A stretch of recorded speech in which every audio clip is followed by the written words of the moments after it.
Welcome to Futuristic, episode 41. It is the 6th of June, 2025. Stephen AI Sammartino, is this really you, or am I looking at a VO3 video of Steve Sammartino? You can't know. And that's the point. We're in the NND world.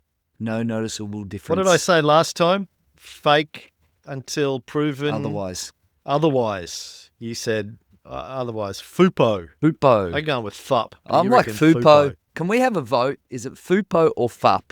I say Fupo. Yeah. Because you can say, I Fupo you on this. I call Fupo. I just say, FUP this. FUP this. FUP this. FUP this. FUP this.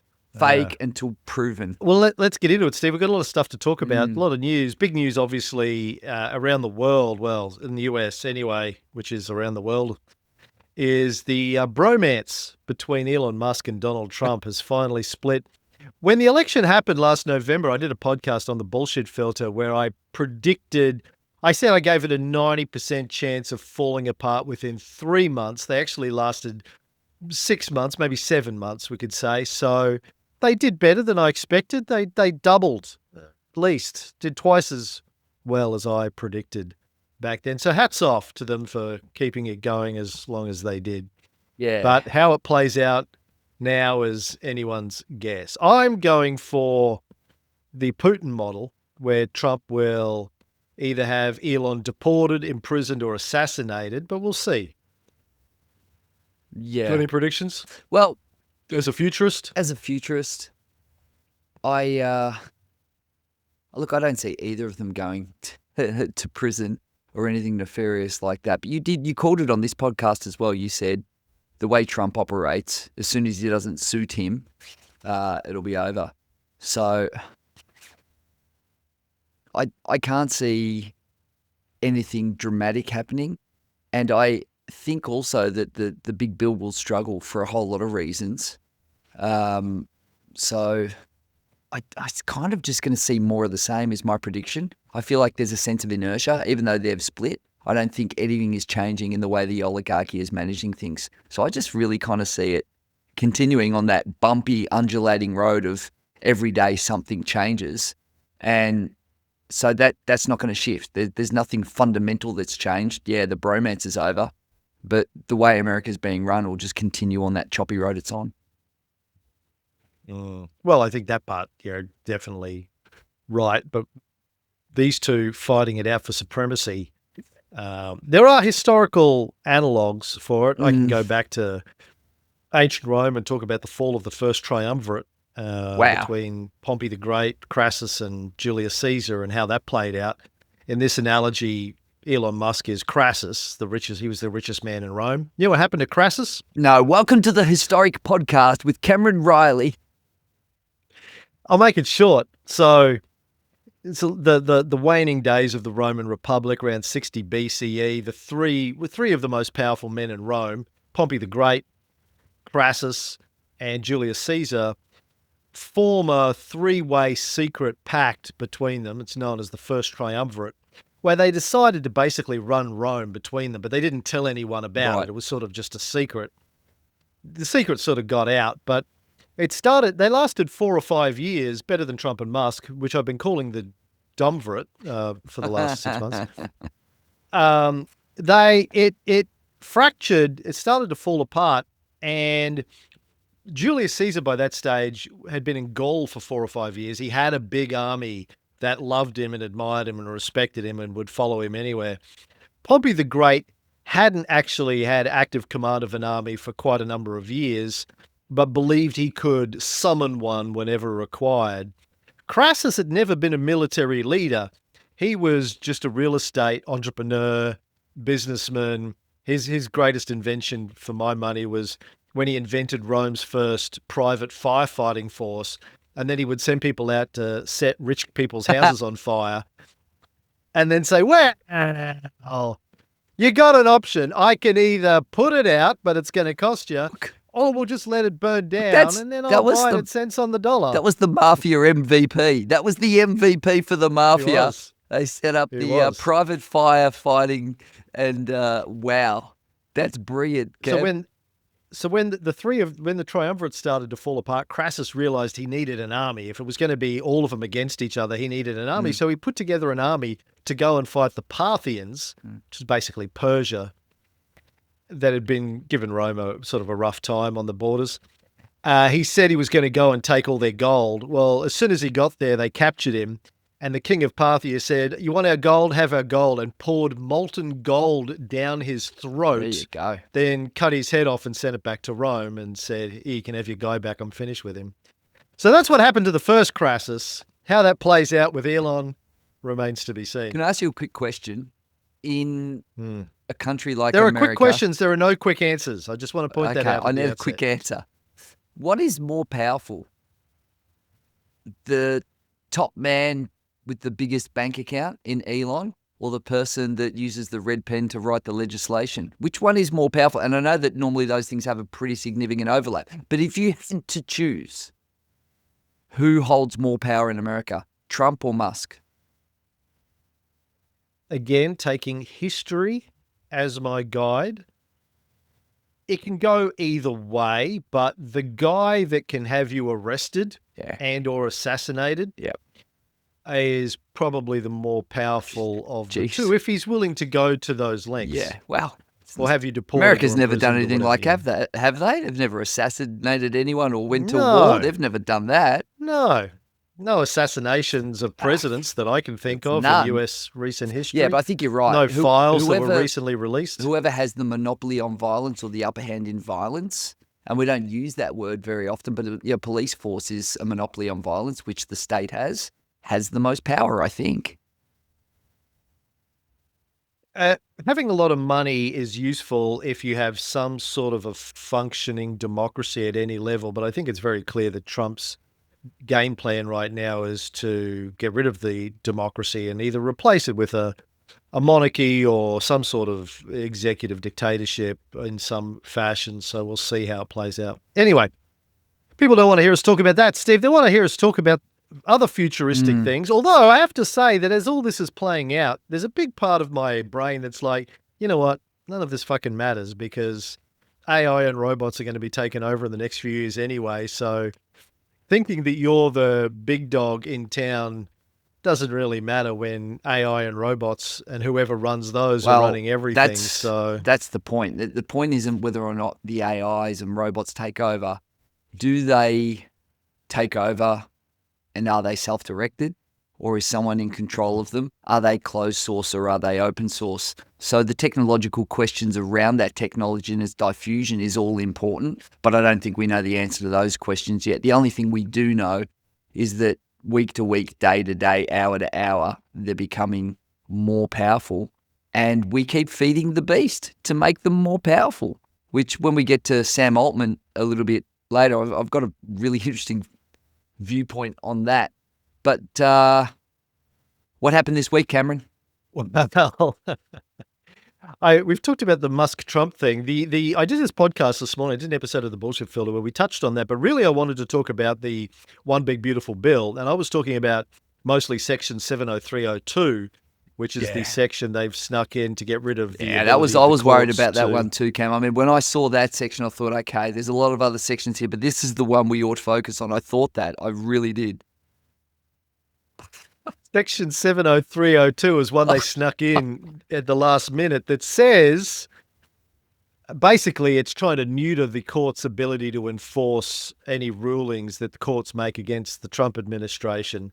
It's basically neutering the judicial branch in favor of the executive. But from a futuristic AI perspective, one of the more interesting talking points is the 10-year ban on AI regulation that's in the One Big Beautiful Bill. That Republican Marjorie Taylor Greene claims she didn't know was in it or she wouldn't have voted for the bill. And now she's super surprised that when you don't read things get snuck in that you didn't know were there. Apparently no one told her that that's how politics works in America.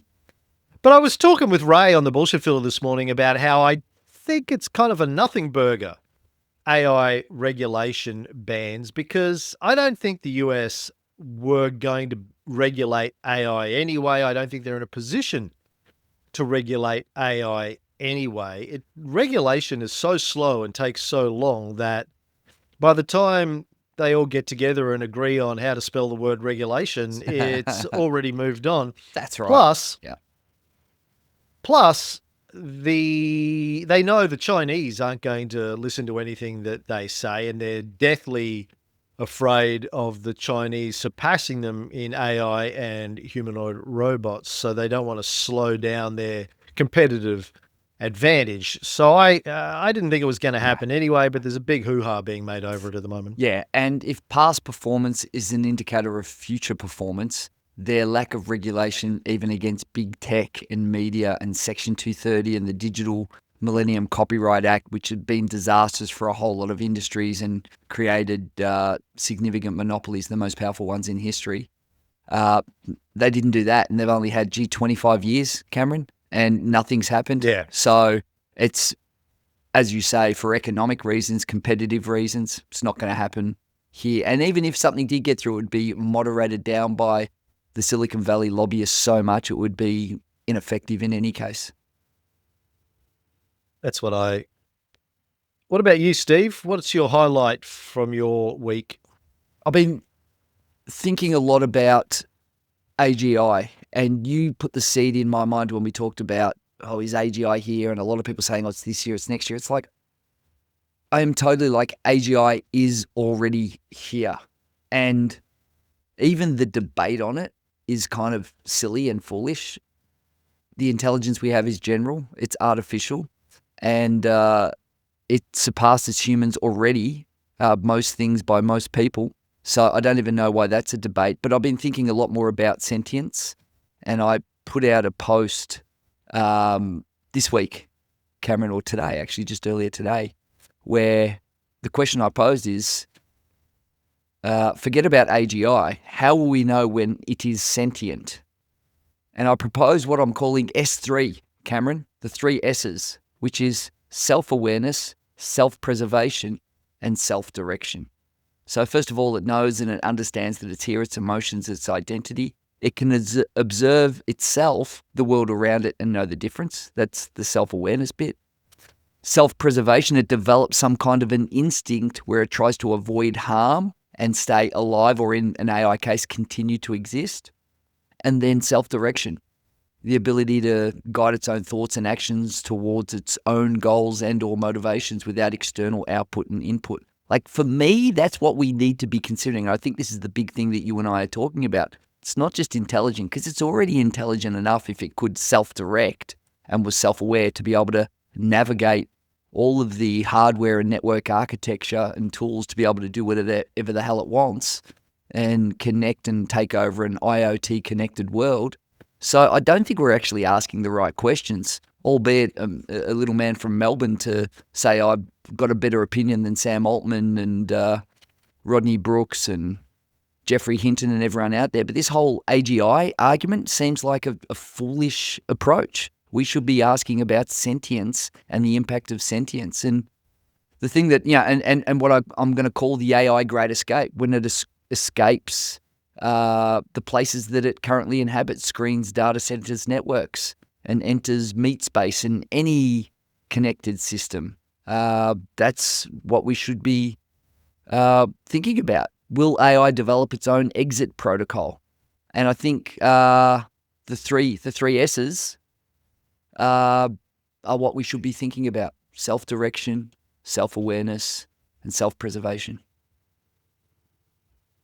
I think that's excellent piece of branding, Steve. We'll add chapter 3 and the 3 S's. No, in I'm there serious. and Yeah, chapter FUP 3 and altogether. FUP. Look at us building out here. Sound bites kill. You It's want almost like someone to former marketers. yeah, it's almost like that. But no, but it really is, because what we need is these cognitive shortcuts, right? And what sometimes happen is the shortcut, as it gets used, gets misinterpreted over time. And AGI has fallen for that. If you go back to the Bostrom work, it wasn't about that.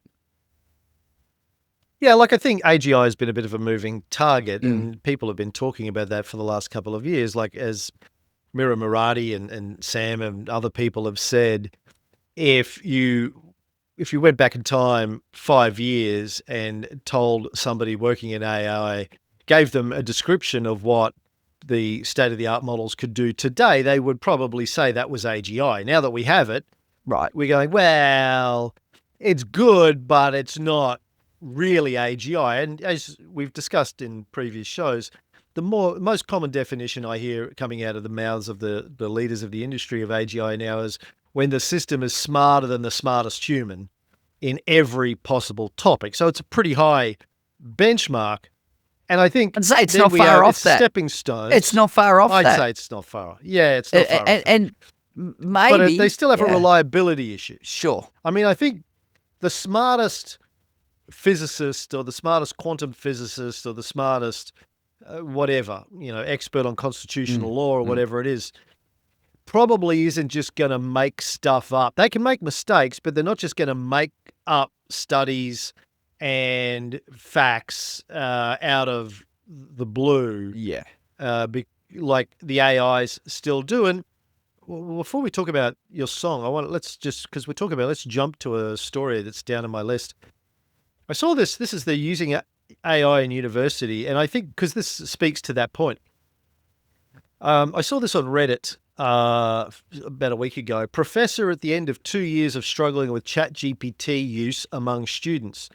This is the post. Professor here, ChatGPT has ruined my life. It's turned me into a human plagiarism detector. I can't read a paper without wondering if a real human wrote it and learned anything, or if a student just generated a bunch of flaccid garbage and submitted it. It's made me suspicious of my students, and I hate feeling that because most of them don't deserve it. I actually get excited when I find typos and grammatical errors in their writing now. The biggest issue, hands down, is that ChatGPT makes blatant errors when it comes to the knowledge base in my field, ancient history. I don't know if ChatGPT scrapes the internet as part of its training, but I wouldn't be surprised because it produces completely inaccurate stuff about ancient texts, akin to crap that appears on conspiracy theorist blogs. Sometimes ChatGPT's information is weak because, gird your loins, specialized knowledge about those texts exists only in obscure books, even now. I've had students turn in papers that confidently cite non-existent scholarship, or even worse, non-existent quotes from ancient texts that the class supposedly read together and discussed over multiple class periods. It's heartbreaking to know they consider everything we did in class to be useless. My constant struggle is how to convince them that getting an education in the humanities is not about regurgitating ideas or knowledge that already exist. It's about generating new knowledge, striving for creative insights, and having thoughts that haven't been had before. I don't want you to learn facts. I want you to think, to notice, to question, to reconsider, to challenge. Students don't yet get that ChatGPT only rearranges pre-existing ideas, whether they are accurate or not. And even if the information was guaranteed to be accurate, they're not learning anything by plugging a prompt in and turning in the resulting paper. They've bypassed the entire process of learning. Now, there's 4.2 thousand comments on that. I haven't looked at it for a few days, but I did read the comments early on. And from my perspective, the original poster and most of the comments completely miss the point. But before I go on a rant about what I think is going on here and what should be going on, let me throw it to you. What's your take on all of that? What's the problem? What's the solution? What if they are misunderstanding it? What are they misunderstanding? He's right, but it points to the fact that the way we're educating people and the work we're getting them to do is wrong. And that needs a reprieve, a change, Here's what we should do with education now that ChatGPT exists. We need to teach kids to know what good looks like. And there's a number of ways to do that, but let me give you the best example that I know. A lecturer at the University of Sydney in medicine takes a subject called modern medical theories.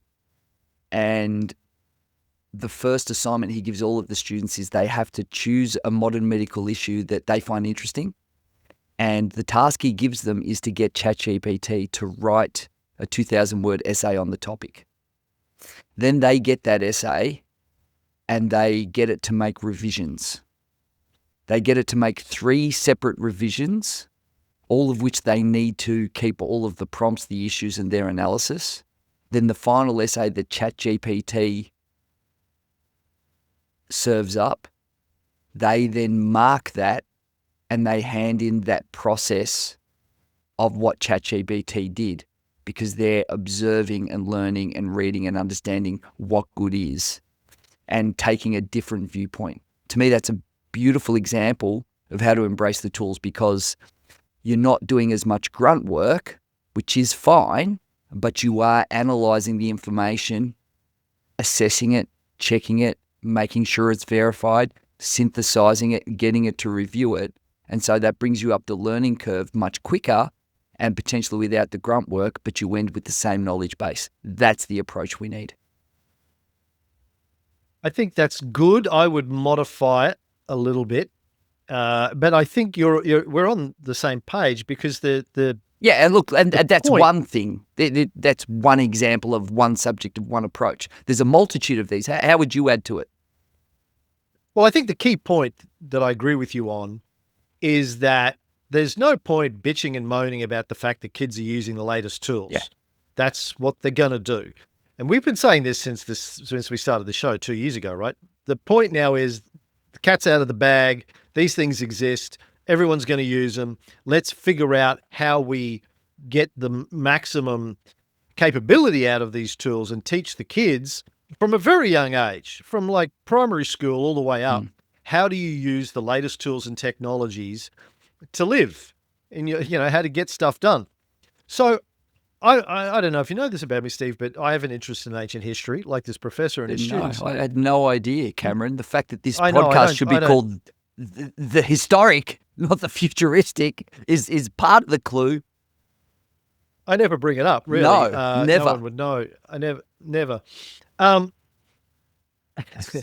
So the way I use the tools at the moment for doing podcast notes on history shows is I read my books like I've always done. I write my notes like I've always done. Then I give my notes to ChatGPT and I say, fact check this, and also sanity check my interpretation of the facts and tell me if you disagree with anything I'm saying here. So it's like giving it to a history professor and saying, have a read of this for me and tell me what you think.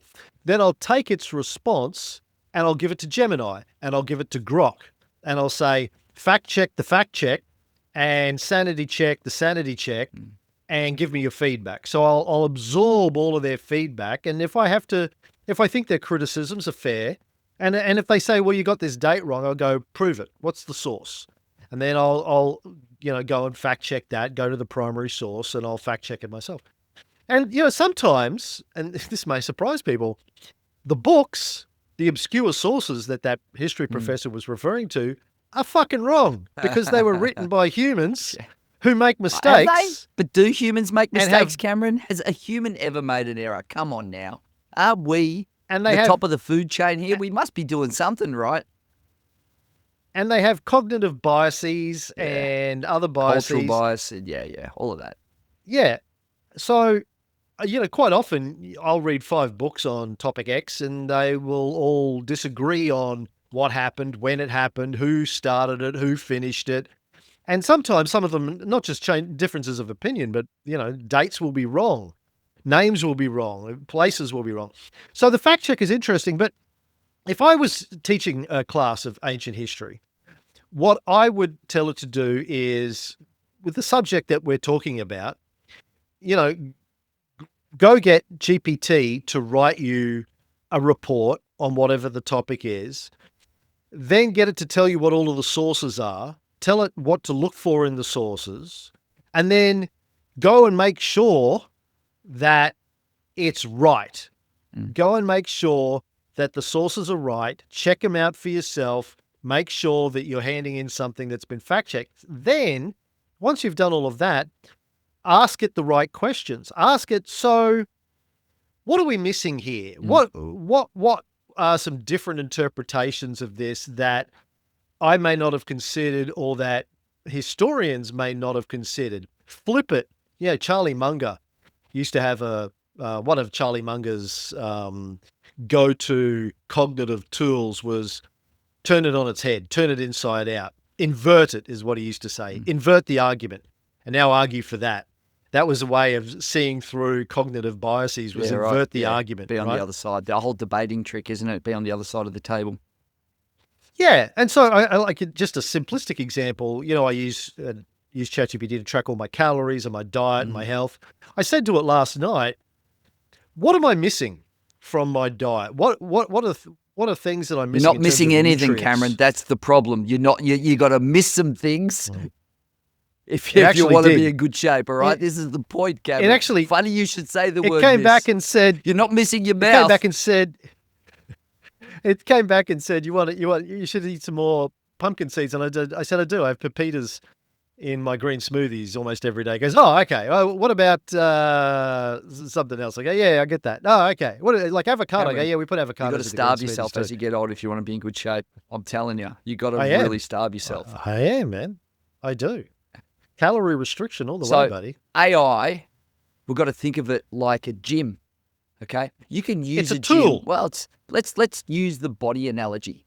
Okay, muscles can atrophy, and your brain is a muscle, and that can atrophy. If you outsource everything to the alternate brain, the artificial intelligence, yours will shrink. If you use it to augment your brain, yours will grow.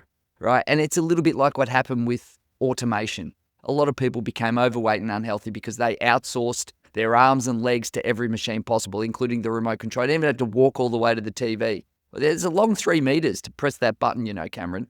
And a large majority of people, since we had automation and machinery, are far less healthy and less fit.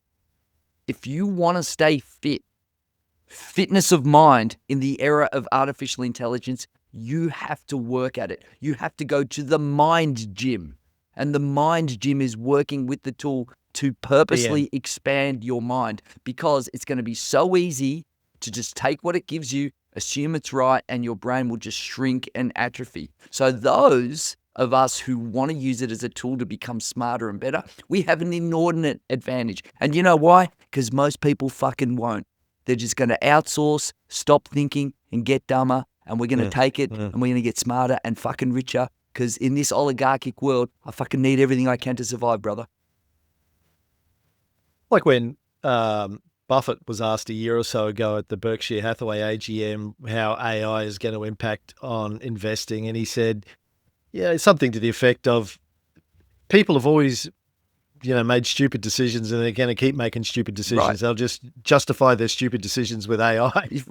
Right. And people have always put in less effort and let themselves decline in all manner of arenas. And this, again, is a new one where cognitively it was really hard to outsource your brain because we didn't have AIs. Now you can. So who's going to get the shrinking brain? We might have a lot of humans walking around with tiny little heads over generations, just shrink, little shrunken heads. Isn't there like a sci-fi movie with people with little shrunken heads? I think that one's coming. It's well, there was the characters in what's the Michael Keaton film where he's the evil spirit? They just did a sequel Beetlejuice. to it, Winona Ryder. Beetlejuice. He's got all of his little slaves shrunken that heads. have like little shrunken That's heads. what we're going to have. We're going to have the shrunken head proletariat and those who've got the beefed up Jim Bro braids. Jim Bro braids we're going to have, beefed up steroids with AI, and then we're going to have shrunken head humans who just outsource everything to AI. So we're going to have 2 new species. It's going to be crazy. So before we get into stories, on our last show, you came up with a great phrase that was even better than fake until proven.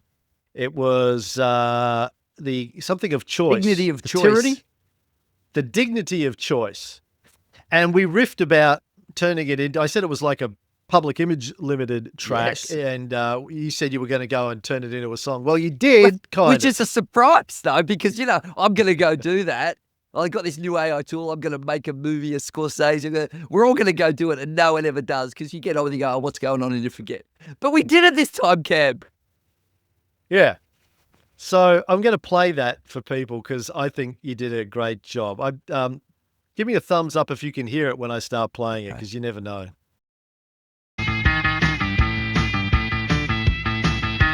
Roll camera, but there's no crew. Scorsese's ghost made a film on you. Pop star pixel voice on low. She's viral now, but she ain't broke. OnlyFans fantasy all coat of skin. Click to subscribe, she'll let you in. No birth, no breath, no soul, no shame. Just a prompt and a deep fake name. Fake everything. Reality's for sale, we're just a feed. Fake everything. The actor's dead and the app's obsolete. Fake everything. The girlfriend's warm but she ain't real. Fake everything. Your trauma's cured by a jackpot spiel.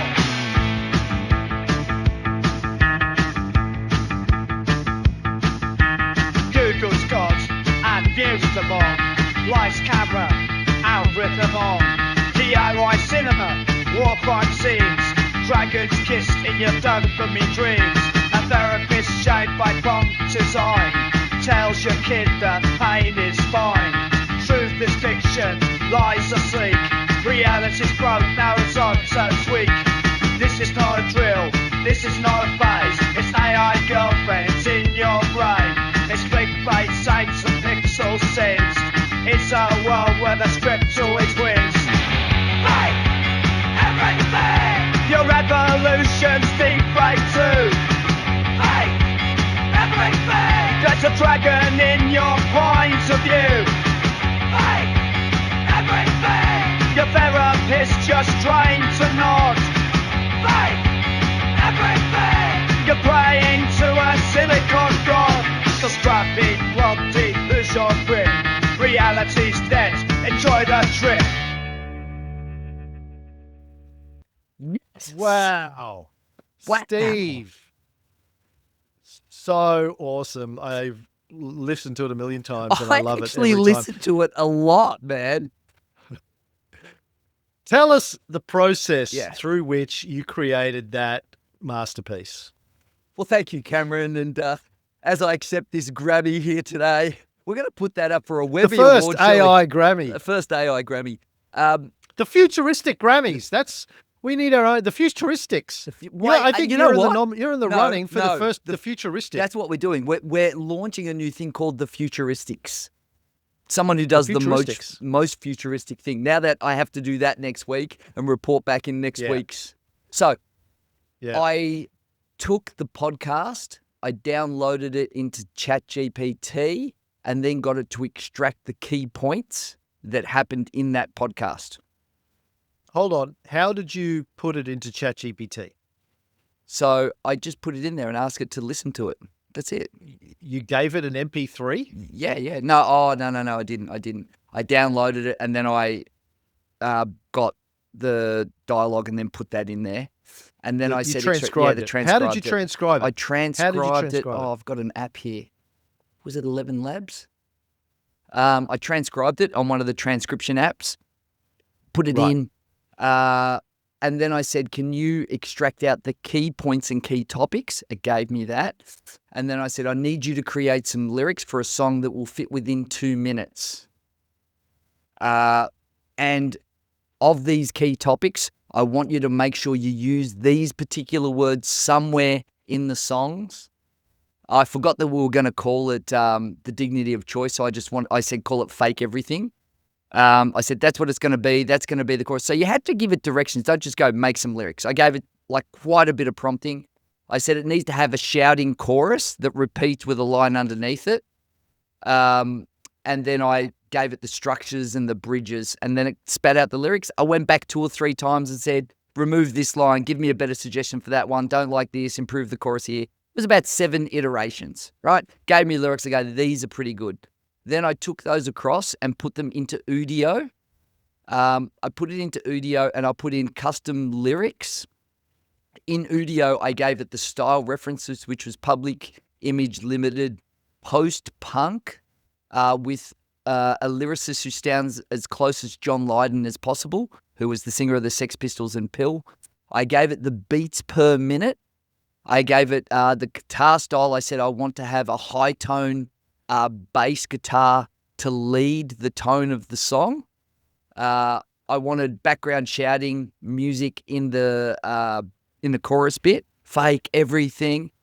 I said that it has to have a soft fuzz distortion guitar in the background. and it's got to sound punk. And then it went back and it gave me 2 versions. One of the versions I like better, which was that one. And then I did an extension of the song because it only goes for 30 seconds. And I got it to extend and then marry lyrics in each of those extensions. So it's a How long it's is a the it's a bit final of track? 2 minutes 11. yeah. So That's not bad for a punk song. yeah, it's a bit of iterating. Like you actually have to work the prompts. But if you Yeah. just put in and say, give me some lyrics or just make a song, it'll be pretty bland. But if you give it like a pace, a style, guitar riffs, references, what it does, and explain what it does at each of those bridges and how it changes, it comes up pretty well. Mm. Excellent. But it took me about, took me about 2 hours, an hour. Right. Going back Wow. and forth and thinking of it and reading through it and digesting it. It's a little bit like what we were talking about before. You don't just go, here it is and publish it. You got to read it and go, am I happy with that? What am I thinking? So it was, maybe an hour, 2 hours, something like that of mucking around with it. Right. And like on Udio, it gave me about 10 iterations. I'm like, now try again, redo, speed this up, make the bass louder. You can do all these things in it. It's almost like you're in a control panel, like a producer might have been at one of those control panels that we've all seen in music videos, and you're doing that. You're mixing the dials and going, I want more of this, more of that. And I think, like with creativity, production capability is not what's required. What's required is taste. Like if you kind of know what something sounds or feels like or looks good, now you don't have to be the artisan who can create it. You've just got to be the curator. And so now you get kind of new production capabilities, but it doesn't mean that anyone can just create something. I think you've little bit got to be into the thing that you're doing, or I've listened to a lot of punk kind of music, and so I kind of get the aesthetic. You're the Rick Rubin. Yeah, AI. Not yet. It's a cool way to do it. We're all Rick Rubins now. Yeah, well, that's Rick Rubin's gift, I think. Yeah, is he says aesthetic choices and taste. Yeah, I saw an interview with him where he was with his giant beard, walking around in bare feet in like a really sparse place with lots of timber, and he says, "I have no musical skills whatsoever other than taste. Mm-hmm. I know what I like." Have you read his book? No, I haven't, but I do like Rick. Oh man, read his book. You'll love it. It's like deep, really deep. Yeah, he's a really thoughtful guy. I've heard some interviews with him, and I really like his approach. And the difference in sort of bands that he did and with his music label was really, really cool. Yeah. Well, moving right along, we talked about VO3 on our last episode, seeing so much stuff coming out from VO3 in the interim. And a lot of it is really impressive. And there's one guy I like who's making sketch comedy using VO3. Some of it's SNL sort of style. Some of it's daggy sitcoms from the 80s and 90s style. But just right, he's just obviously he's using an AI tool to write little 10, 15 seconds comedy sketches with a punchline, a setup and a punchline. And then he has the video with a couple of virtual actors delivering the setup and the punchline.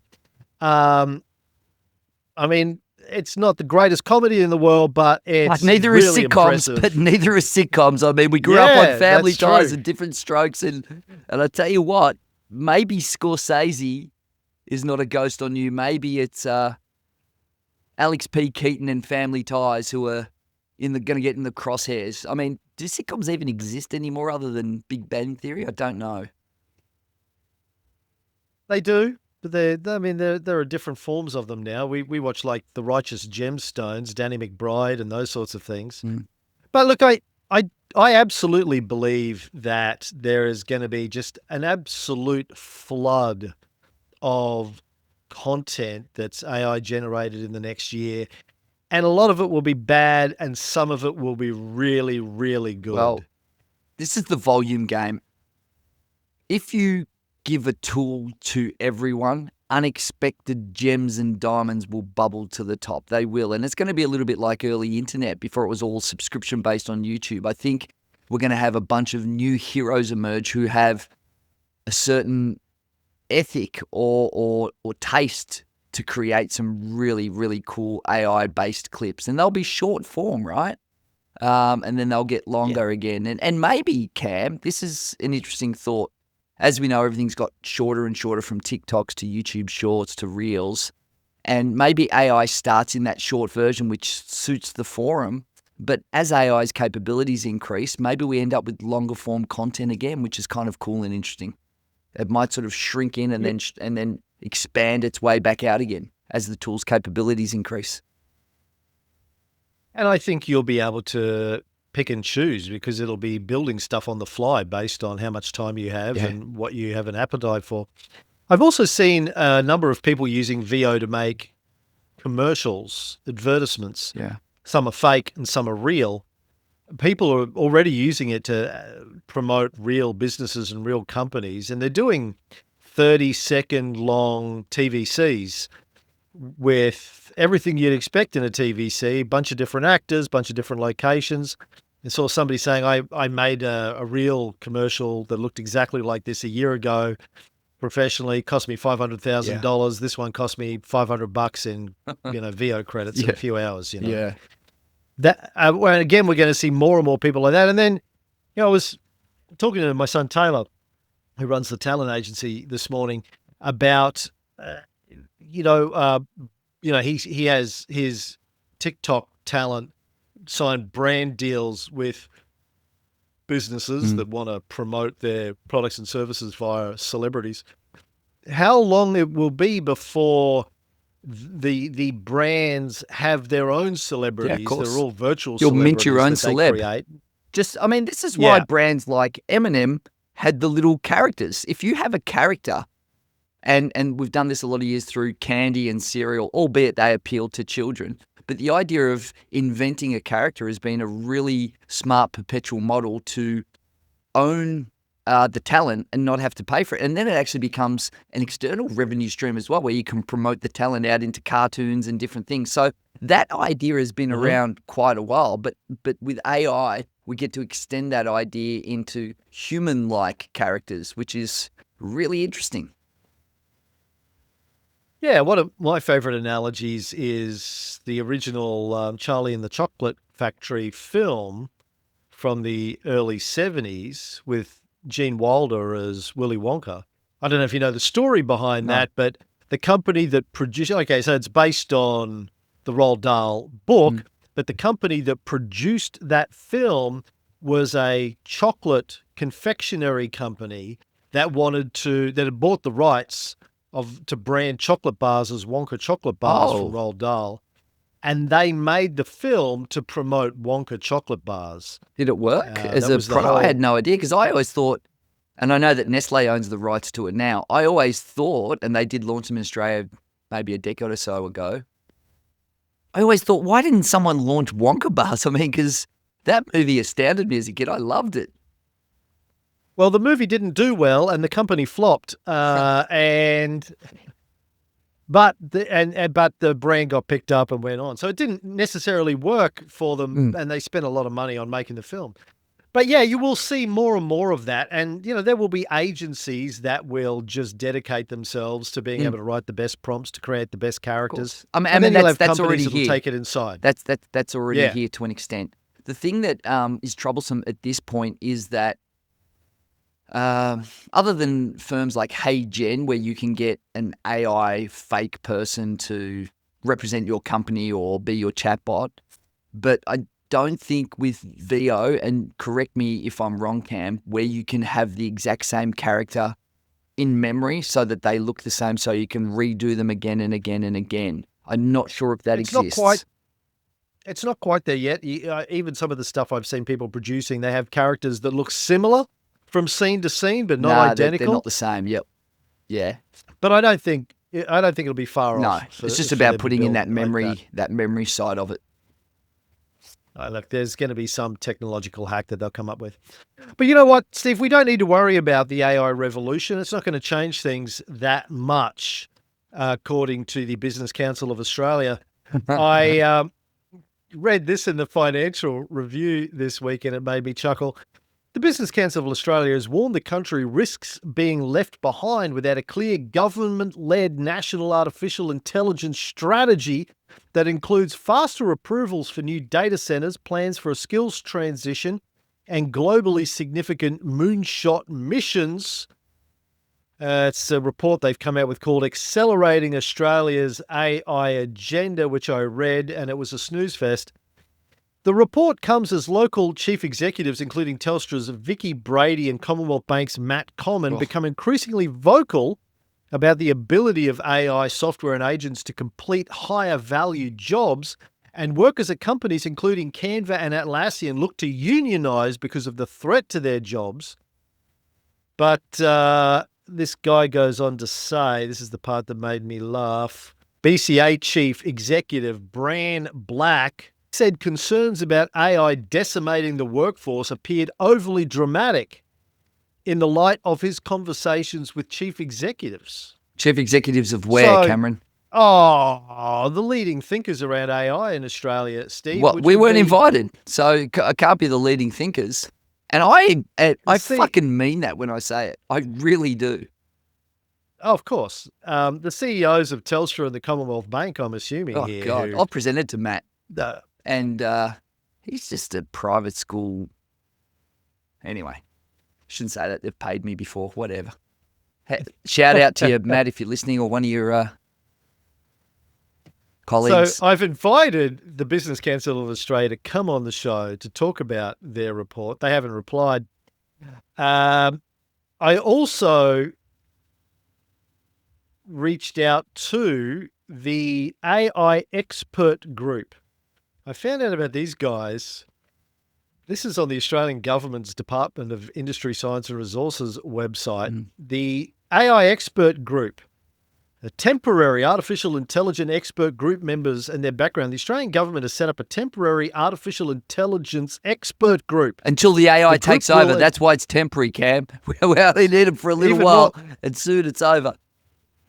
Even more temporary than that, as it seems, Steve, because when you click through to the expert group's terms of reference, it says that it was set up to operate until the 30th of June 2024, but then, don't fear, had its term extended until the 30th of September. Oh, thank God for that, because I was worried. 2024. Wow. I mean, that's such a relief, Cameron. They would meet every 4 weeks to the 6th of May 2024, and then every 6 weeks thereafter until it was, I assume, shut down because there's no updates on the website that I can see. So I did reach out. There's an email address, artificial.intelligence@industry.gov.au. I reached out to them earlier this week saying, hey, if this thing still exists, we'd love to get somebody onto the show to talk about what you're doing, what Australia is doing with regards to AI. That'd be a short interview, wouldn't it? That would be a really short interview. So welcome and thanks for coming, and we'll see you later. The people on this expert group, there were some impressive sounding people. Professor Bronwyn Fox, who's the CIRO's chief scientist. Yep. Aurélie Jacquet, a leading figure in the development of responsible artificial intelligence systems, chair of Australia's National AI Standards Committee. Dr. Terry Janke, an international authority on Indigenous culture and intellectual property. Angus Lang, SC, a leading legal practitioner and sought-after contributor on intellectual property law and AI. Professor Jeannie Patterson, founding co-director of the Centre for AI and Digital Ethics, and many others. Professor Ed Santow, co-founder of the Human Technology Institute. Human one. So anyway, I am going to reach out to all these impressive people. No, you don't need to read them out. But look, obviously they're well qualified, but it's pretty disappointing that it's become more important and doesn't seem to be on the agenda. That's a bit disappointing. Well, I have been trying to figure out who in the Australian government is in charge of this. We need an AI czar. What about an AI czar? Well, I will get to the bottom of it, Steve. What do you want to talk about next? Well, the Sakana-Darwin-Goodell machine, Cameron. Yeah. which says that AI improves itself by rewriting its own code. Apparently, he's proven that AI is already trying to improve itself. Now, I don't know if he's saying it's self-directed, but and that it can learn infinitely and indefinitely by improving itself, which is kind of what we're talking about on self-direction and self-awareness. If that is true, and I haven't read the model in great detail, then the whole idea of where we are beyond AGI and getting to self-awareness and a perpetual cycle of self-improvement and singularity seems like we're not that far off if it's already starting to do it. Yeah, well, look, there's a couple of aspects to this. Like AI writing its own code isn't a big news announcement. Well, if you're because directing some- it to do it, it isn't. But if it's doing it Yeah. of its own volition, then that is a big issue. Yes, good distinction. So, Google. Because you and I get I it to think write Anthrop- code, so that's fine. We get it to improve what it does. Yeah. Yeah. Google and OpenAI and Anthropic have all said that they have AI writing the code for the next generation of tools. But the difference here, as you pointed out, is that it's sort of self-directing. It's been told to rewrite its own code. Sakana.ai is an AI research lab out of Tokyo. And according to a paper that came out on the 29th of May, hit archive on 29th of May, today's AI systems have human-designed fixed architectures and cannot autonomously and continuously improve themselves. The advance of AI could itself be automated. If done safely, that would accelerate AI development and allow us to reap its benefits much sooner. Meta-learning can automate the discovery of novel algorithms, but is limited by first-order improvements and the human design of a suitable search space. The Gödel machine proposed a theoretical alternative, a self-improving AI that repeatedly modifies itself in a provably beneficial manner. And so they have built something. We introduced the Darwin-Gödel machine, a self-improving system that iteratively modifies its own code, thereby also improving its ability to modify its own code base, and empirically validates each change using coding benchmarks. They say that they've seen increasing performance on some of the benchmarks from 20% to 50%. Another one from 14.2% to 30.7%.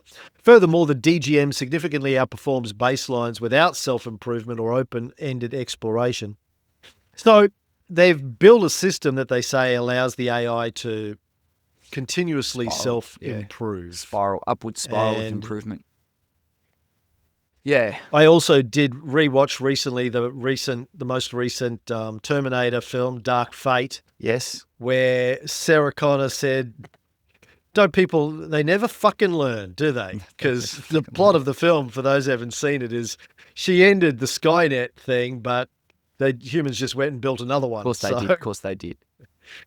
Yeah. All right. Speaking of Skynet, what about Sam Altman on the coming massive impact, Cameron? Well, both Sam and Dario from Anthropic have been out there publicly this week saying, to the opposing view of the guy running the Business Council of Australia, yeah, this is going to have massive impact. Sam said in a recent talk, there are going to be scary times ahead. He said that one of the reasons they release their models early is so society can see what's coming and start to adapt, but that we aren't doing that fast enough. Dario from Anthropic was being interviewed on a podcast recently where he said there's going to be massive unemployment coming within a few years from AI, and that, again, we're not doing enough to get ready for it. I think he was on CNN, Anderson Cooper show. So, you got the leaders of two of the state-of-the-art models saying this stuff is going to hit, it's going to hit hard, and it's going to hit soon.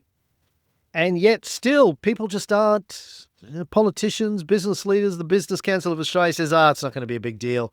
Don't worry about it. There's all upside, all opportunity. We just need to participate in the upside. It's not going to lead to massive layoffs. When you have the guys developing the models going, yeah, it is, and it's going to be really quite scary. Sam Altman running the biggest AI model in the world, ChatGPT. If Sam Altman says it's going to hit hard, AI, and hit soon, this to me sounds a little bit like the guy building the nuclear bomb saying, duck and cover, put a little thing on top of your head, you gotta duck and cover for when the bomb goes off from those ugly reds. It's like, seriously? Like, we got to watch out. This is going to be a disaster. What are you doing? Building it as fast as I can. Why? Well, everyone is going to be mass unemployment. This is huge. What are you doing? I'm just trying to build the biggest AI models as soon as possible. Like, is it just me? Like, if you're the guy saying this is going to be a massive impact and not in the same breath saying, here's all the problems of humanity it solves, I'm questioning why he's building it and then creating the warnings. It's like he's building the bomb and saying, get under the desk. Well, again, it goes back to the beginning of our conversation. I mean, from their perspective, look, there's purely a monetary incentive here, but also from their perspective, well, if we don't build it, somebody else is going to build it. Again, the cat's out of the bag now. It's not a secret as to how LLMs work. There's no 11 secret herbs and spices. Just like there was going no on secret here, once we Steve. split the atom and everyone knew how to make a bomb. It's the same thing. And then everyone went off and we got the nuclear nations. What is there, 7 nuclear nations at the moment? I don't know. Like, it's like that. Yeah, We've got like probably. 7 AIs. It's the same thing again. Okay, so he's building it while saying we got to get ready for what this is going to do, but Build a shelter. what's he going to do? He's trying to warn us. What are we doing? This is coming. Here's what I struggle with, Cameron. I struggle with the irony of the people who are at the forefront of the disruption just waving white flags. It just seems like utter bullshit. Like, don't go out there It's and a red make flag he's something. waving, It just, not a white flag. hey, red flag. Like, yeah, it's like, he's out there. I just find this incredibly difficult to swallow, that if the warnings are so large, then how do you justify what you do every day? I'm sorry, I just find it really hard to swallow. Now, you and I have spoken about the upside and the downside of AI. I hope and believe that the upsides are greater. I don't believe that the massive unemployment is going to happen. We've had that debate on here a few times. And I don't believe that for economic reasons and cost reasons, right? And even if there is mass unemployment, only for a little while. Because if there's mass unemployment, there's no one that can pay these big companies. The revenue evaporates. You have economic collapse, right? So I just find it insane that the people who are making these tools are sending out the biggest warnings they possibly can as they build them. That's really incongruent. I find that really difficult to cognitively get my head around. Please, Cameron. I don't understand why. Well, what's the alternative? You think they should stop building them or stop warning us about them? One of Which the one two. do you think? Yes. They should stop building it or stop warning it. Just be all in. Stop warning us. Yes. Stop telling us. Yes, actually. Yes. Sam Altman and all of the CEOs of the big AI models should stop wasting their time on warning us on the risks and build models. No, and build models that don't have human risk inside them. Right? That's like saying no. What's it like saying? What's it like saying? It's like saying build cars that won't be involved in car accidents. Yeah, I mean, and so we kind of Sam- do that. We kind of do that, right? There isn't an existential threat to humanity because there's a car accident. No, but look, I know from if you can take Sam at his word, if take him at face value, he believes that AI is going to bring about a lot of incredible advances and positive benefits for the human race. He also knows that there's going to be a lot of scary things that are going to happen along the way. Some might be temporary, some might be long term. So but it's also, he also believes that it's AI is just a thing that's going to happen. It's not up to one person or even a handful of people to push it forward or stop it. It can't be stopped. It's a law of nature that this is going to happen. I mean, Kurzweil predicted before Sam was born that this was going to happen. Yes, he did. He did. And you could argue it's the old Hitler argument. Like, if Hitler wasn't born, well, does another Hitler take the place? Something like that? Would you kill Hitler as a baby if you had the chance? And some people's counter argument to that is, well, yeah, you might have killed that baby, but another one will just take the place. It's a little bit Terminator. Judgment Day is inevitable. But we got rid of Judgment. Yeah. Judgment Day is inevitable. Yeah. Okay. I think that you've hit the nail on the head. Well, speaking of, just before we wrap up, because I got to go, but speaking of countries that aren't the US doing big AI things, China is building an AI-powered supercomputer network in space. Okay. Can they send Elon up there to hang out with them?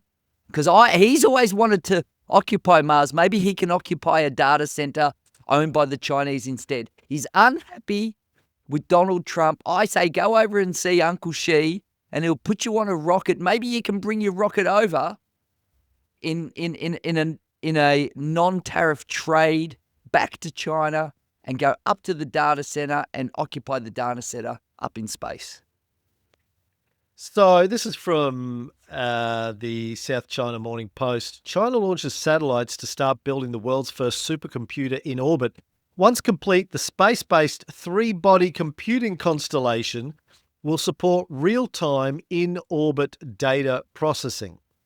So they're basically setting up the first of a batch of satellites that are going to build a supercomputing system up there, which will be able to do, 1,000 peta operations per second, or POPs.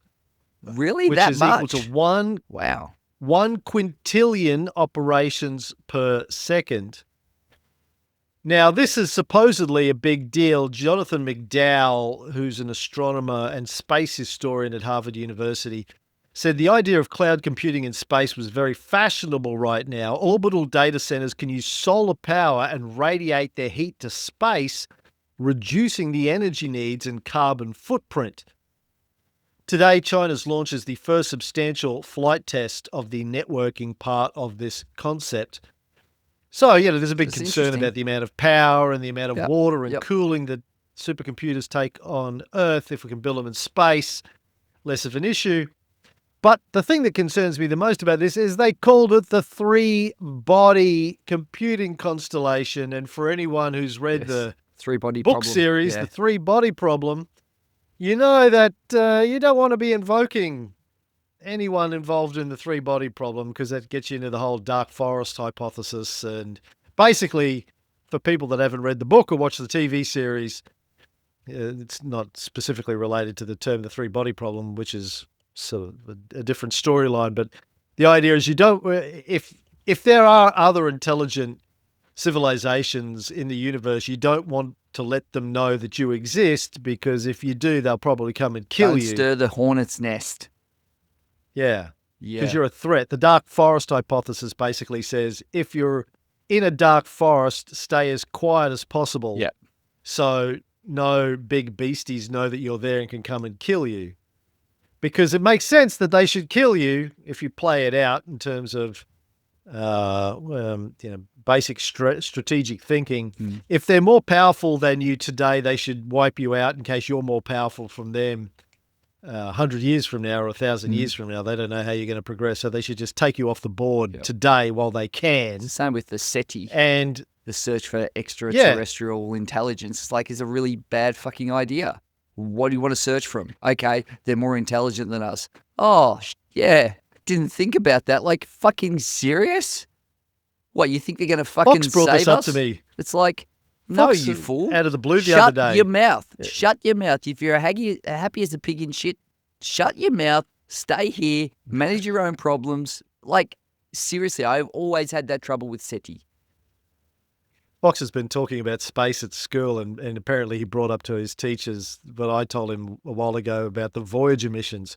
was the stupidest thing that the humans have ever done. Sending a satellite beyond the solar system to let everyone know where we are. The gold It's record, like- because that was never going to get outdated. A gold record with all our different languages. So you can learn them and then come here and infiltrate and not let us know that you're visitors with John. Hi, I'm John, the visitors. That was a retro one that no one would know.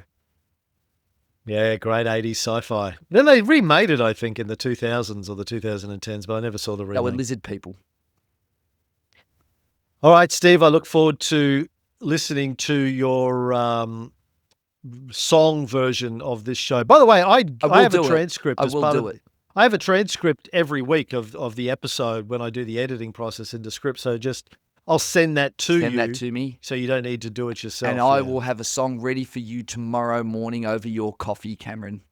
What style are we going to go with? We're going to go Steve? with Talking Heads, new wave with an influence of David Bowie and some high-strung David Byrne kind of sounding vocals.